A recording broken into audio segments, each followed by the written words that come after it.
السلام عليكم ورحمة الله وبركاته. النهاردة نتوقع مين اللي هيفوز في مباراة السوبر يوم الجمعة الجاية، الزمالك ولا الأهلي في كأس السوبر المصري.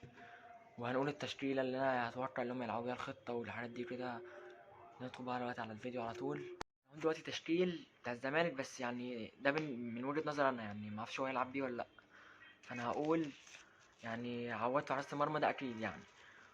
وهيلعب بتلاتة في الدفاع: المسلوسي، عبد الغني، عبد المجيد. دول برضو يعني متأكد لهم أوي، بس ممكن يعني يدخل الزناري. بس عبد المجيد ده هيلعب يعني الماتش ده، فكده هيلعب حسام عبد المجيد.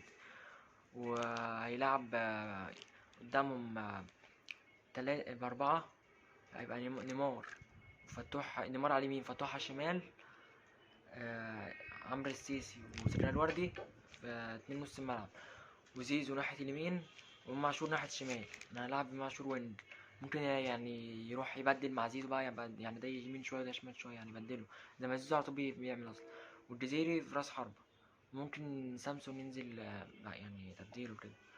فدي التشكيل من وجهة نظري، التشكيل اللي أنا يعني أتوقعه. نخش بقى على يعني ممكن أقول تشكيل الأهلي برضو. أحضر تشكيل الأهلي كده وأرجع لكم تاني. نخش بقى على تشكيل الأهلي. أنا قدامي تشكيل الأهلي أهو. وشناوي في حراسة المرمى طبعا أكيد يعني. وعبد المنعم، محمد عبد المنعم، محمود متولي، اتنين مساكين. وأكرم توفيق يمين، وعلي معلول شمال، وعمرو السولية وديانج اتنين نص ملعب. مش بيقولوا حمدي فتحي مش هيلعب بتاعي.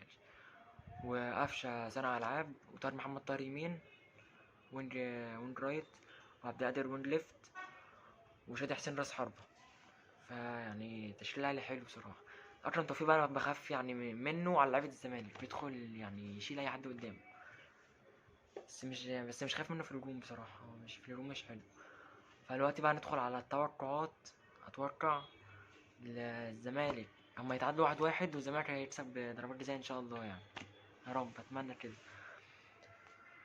بس كده، لو الفيديو عجبكم اضغطوا لايك سبسكرايب، واكتبوا لي برضو في التعليقات توقعاتكم ايه. وبس كده. يلا، سلام.